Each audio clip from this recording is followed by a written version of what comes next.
Shut up and sit down. तो चलिए आइए अब हम लोग पढ़ते हैं 15.3.3 वायु का निम्नीकरण degradation of air. You can see the effects of air degradation in the following veg. आप वायु के निम्नीकरण के प्रभाव निम्न प्रकार से देख सकते हैं. कैसे?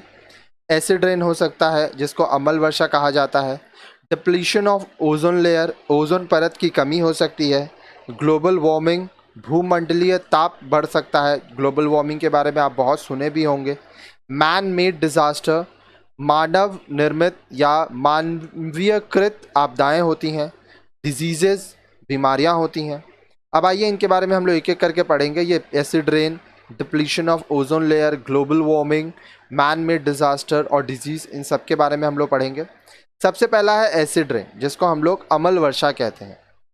Smoke from vehicles and industries give rise to harmful gases like sulfur dioxide and oxidized of nitrogen. वाहनों और कारखानों से निकला धुआं हानिकारक गैस छोड़ता है, जैसे सल्फर डाइऑक्साइड और नाइट्रोजन के ऑक्साइड आदि. They react with water vapor in the clouds to form dilute acids and come down as acid rain. वे बादलों में उपस्थित जल वाष्प से प्रतिक्रिया करके हल्के अम्लों की रचना करती हैं और अम्ल वर्षा के रूप में पृथ्वी पर बरसते हैं. This acid rain is very dangerous and affects all kinds of plant, fishes and animals. अब यह जो अम्ल वर्षा होती है, एसिड रेन होता है, ये बहुत ही खतरनाक होता है और इसका प्रभाव सभी पौधों पर, मछलियों पर, जानवरों पर होता है. It even affects the buildings and monuments. अब हमारे जो भवन है, जो बिल्डिंग्स है, मॉन्यूमेंट्स है, उस पर भी इसका असर होता है. Erosion and discolouration of the white marble used in the construction of the Taj Mahal is one such example. Taj Mahal में जो मार्बल का इस्तेमाल हुआ था, ठीक है, उसका कलर का खराब हो जाना, यह इसका एक उदाहरण है. इरोजन होता है, भूमि स्पर्दन, वो एक एग्जाम्पल है. फिर आता है depletion of ozone layer, ozone परत में कमी. Do you remember what is ozone layer? Refer to section 15.2.2. क्या आपको याद है कि ओजोन परत क्या है? इसके लिए इस पार्ट का भाग 15.2.2 पढ़े. अब जो स्टूडेंट लाइन से वीडियोस पढ़ते हैं वो तो अभी तक पढ़ ही चुके हैं. Yes, ozone layer protects the earth from overexposure to the harmful ultraviolet rays of the sun. हाँ, ओजोन परत पृथ्वी को सूर्य की हानिकारक अल्ट्रावायलेट किरणों से बचाती है. This ozone layer gets destroyed by harmful gases used in refrigerators and fire extinguishers. रेफ्रिजरेटरों और अग्निशमन यंत्रों, फायर एक्सटिंग्विशर में प्रयुक्त गैस से ओजोन परत को नष्ट करती है. Over exposure to ultraviolet rays can cause skin cancer and eye problems like cataract and blindness. It also results in stunt growth of plants. अब देखिए, बोल रहा है अधिक अल्ट्रावायलेट किरणों से त्वचा का कैंसर और आँखों की समस्या जैसे मोतियाबिंद और अंधापन हो सकता है. इससे पौधे भी की वृद्धि भी कम हो सकती है या पौधे बौने भी हो सकते हैं. फिर आता है ग्लोबल वार्मिंग, जिसको हम लोग कहते हैं भूमंडलीय ताप वृद्धि. मतलब पूरे देश का, पूरे दुनिया का जो तापमान है वो बढ़ता जा रहा है. There are naturally occurring gases in the atmosphere which can absorb radiations of the sun. वायुमंडल में प्राकृतिक रूप से गैसें रहती हैं जो और विकिरण हो सकती हैं. These are called greenhouse gases. इन्हें ग्रीन हाउस गैस से कहते हैं.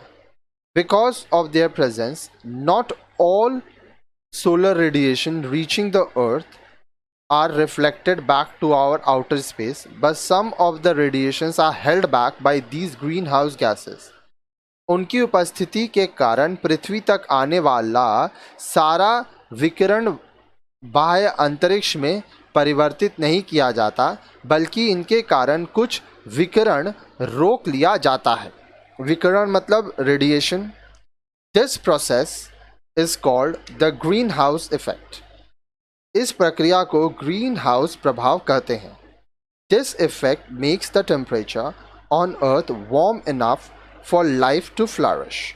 इस प्रभाव को से पृथ्वी का तापमान जीवन के लिए आवश्यक तापमान की तुलना में अधिक हो जाता है।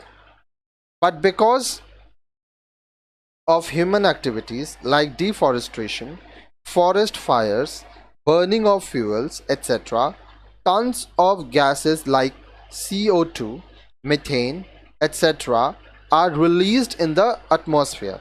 लेकिन मानव गतिविधियों जैसे डिफॉरेस्टेशन मतलब जंगल को काटना, वनोन्मूलन, फिर जंगलों में आग लगना, ईंधन के जलने आदि के कारण टनों गैसें जैसे CO2, मीथेन आदि वायुमंडल में प्रवेश कर जाती हैं। The gases absorb the solar radiation and form a blanket around the earth, preventing the radiation from reflecting back into the space. ये गैसें सौर विकिरण को सोखकर पृथ्वी के चारों ओर एक आवरण बना देती है, एक परत बना देती है, जो अंतरिक्ष में सौर विकिरण को परावर्तित होने से, रिफ्लेक्ट होने से रोक देती है। आगे देखिए। This results in an increase in atmosphere temperature which is felt all over the world and is known as global warming.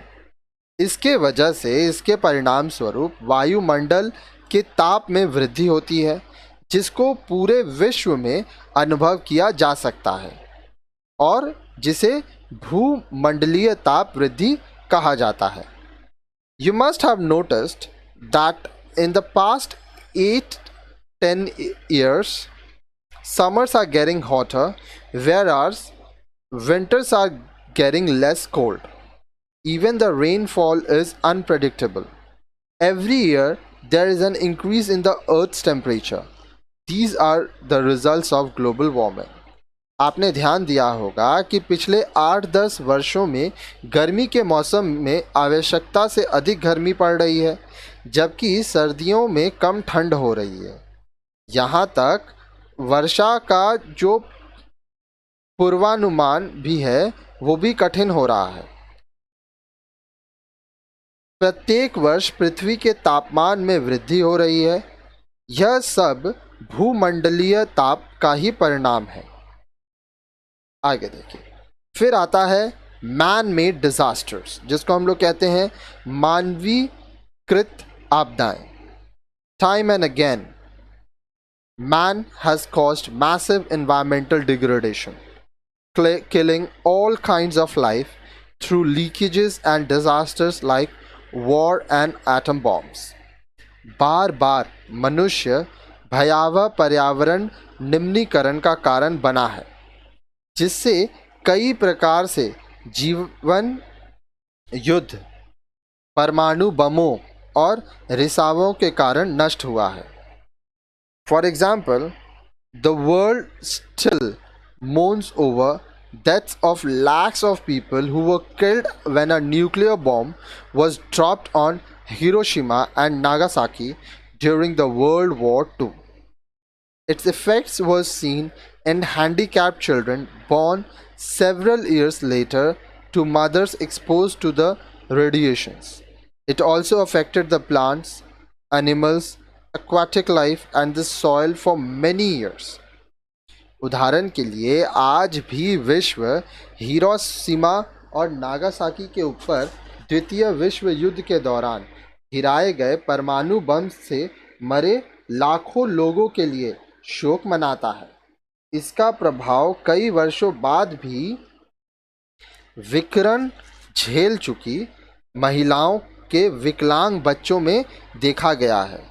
इसका प्रभाव पौधों, जीव जंतु, जलचर जीवों और भूमि में काफ़ी वर्षों तक देखा गया। आगे देखिए। Years later, another man-made disaster was caused when oil fields were burned during the Gulf War between Kuwait and Iraq. वर्षों बाद एक अन्य मानवीयकृत संकट आया जब कुवैत और इराक के खाड़ी युद्ध में तेल के कुओं में आग लगा दी गई। The oil leaked into the sea. इससे तेल का रिसाव समुद्र में हो गया था। The fire spread even to the sea and continued for months. It killed an infinite number of aquatic fishes and animals, and the smoke polluted the air for months. अब देखिए, तेल के कुओं में की आग समुद्र तक फैल गई थी और महीनों तक लगी रही थी। इससे अनगिनत मछलियाँ और जीव जंतु मर गए और धुओं ने हवा को कई महीनों तक प्रदूषित किया। Industrial leakage has also been responsible for many deaths. We, the people of India, cannot forget the Bhopal gas tragedy. In Bhopal, a gas leakage from a pesticide factory killed thousands of people. Those who survived are still suffering from respiratory problems like bronchitis, asthma, as well as eye and skin problem. औद्योगिक रिसाव भी कई मौतों के लिए जिम्मेदार है। हम भारतवासी भोपाल गैस कांड को नहीं भूल सकते। भोपाल में एक कीटनाशक फैक्ट्री के गैस के रिसाव ने हजारों लोगों को मौत की नींद सुला दिया। जो जीवित बचे वे आज भी सांस की तकलीफों जैसे ब्रोंकाइटिस, दमा आदि व आंखों और त्वचा की तकलीफों को झेल रहे हैं। In yet another incident, thousands of people from Chernobyl town in Russia had to be evacuated because of radioactive leakage. These radioactive particles get carried away by wind to far off places. Finally, they settle down and cause soil, plant, and water degradation. From here, they enter man and animal through the food chain. Thus, radioactive pollutions affect all kind of life. ऐसा ही एक अन्य हादसे में रूस के Chernobyl कस्बे के हजारों लोगों को विघट नाभिक रिसाव के कारण रेडियो एक्टिव लीकेज के कारण उस स्थान से हटना पड़ा था। ये रेडियो एक्टिव जो पार्टिकल्स थे, जो कण थे, वह हवा से दूर दराज के स्थान तक पहुंच जाते हैं। अंत में भूमि में प्रवेश कर वह मिट्टी, पौधों और जल का निम्नीकरण कर देते हैं। यहाँ से वे खाद्य श्रृंखला फूड चेन द्वारा मनुष्यों और जानवरों में प्रवेश कर जाते हैं। इस प्रकार विघटनाभिक प्रदूषण, रेडियो एक्टिव पोल्यूशन के जीवन को प्रभावित करता है। ठीक है, अब देखिए यहाँ पे आपको एक इमेज मैं दिखा रहा हूँ, ध्यान से देखिएगा तो आपको काफ़ी कुछ समझ में आएगा। देखिए, ये है एक शेर, हिरन खाता है, हिरन पेड़ पौधा खाता है, तो ये क्या है, फूड चेंज है। ठीक है, फूड चेन हमेशा से हम लोग इस्तेमाल करते हैं और फूड चेन पूरे दुनिया में चलता है। ये शुरू से इसी हिसाब से सब होता आया है। तो आइए देखिए, हम लोग पहले देखते हैं फूड चेन क्या होता है, जिसको हम लोग खाद्य श्रृंखला कहते हैं। A sequence of organisms which is food for the next higher organism. Example, grass is eaten by deer which is eaten by a tiger. जीवों की वह श्रृंखला जिसमें हर छोटे जीव बड़े जीव द्वारा खाया जाता है। जैसे हिरन घास खाता है और बाघ हिरन को खा लेता है। फिर यहाँ पे बचा डिजीज़। ठीक है, तो आइए हम लोग डिजीज़ के बारे में देखते हैं, जिसको हम लोग बीमारियाँ कहते हैं। डिजीज़, बीमारियाँ, all the above factors are responsible for most of our respiratory diseases like cough and colds, bronchitis, asthma, lung cancer, and also irritations like itching of the skin and watering of the eyes. ऊपर दिए गए सभी कारक जितने भी factors थे वह हमारी सांस की तकलीफ़ों जैसे जुकाम व खांसी, ब्रोंकाइटिस, दमा, फेफड़ों का कैंसर और त्वचा की खुजली और आँखों से पानी आना जैसी बीमारियों के लिए जिम्मेदार हैं. People from heavily populated cities, people from heavily populated and polluted cities like Delhi and Kolkata are more prone to these diseases. बहुत घनी आबादी वाले शहर जैसे दिल्ली व कोलकाता के लोग इन बीमारियों से अधिक पीड़ित होते हैं. As we take a step forward and begin to take precautions against the disease caused by depredation or degradation of environment, it is also important that we take precautions against transmission of HIV, AIDS and STDs. This can be easily accomplished by practicing safe sex and instead use of condoms. अब देखिए, जहां हम पर्यावरण निम्नीकरण से होने वाली बीमारियों से बचने के उपाय सोच रहे हैं, वहीं यह भी अत्यधिक महत्वपूर्ण है कि हम HIV, एड्स तथा STD को फैलने से रोकने के उपाय भी सोचें. इसका सरल उपाय है सुरक्षित सेक्स करना तथा कॉन्डम का प्रयोग करना. अब देखिए, आप अगर एक से ज़्यादा लोगों के संग सेक्स करते हैं तो उस समय आप सेफ सेक्स करें, कॉन्डम का इस्तेमाल करें, ठीक है, वरना आपको एड्स हो जाएगा, आपको सेक्सुअली ट्रांसमिटेड डिजीज़ STD की बीमारी हो सकती है, ठीक है.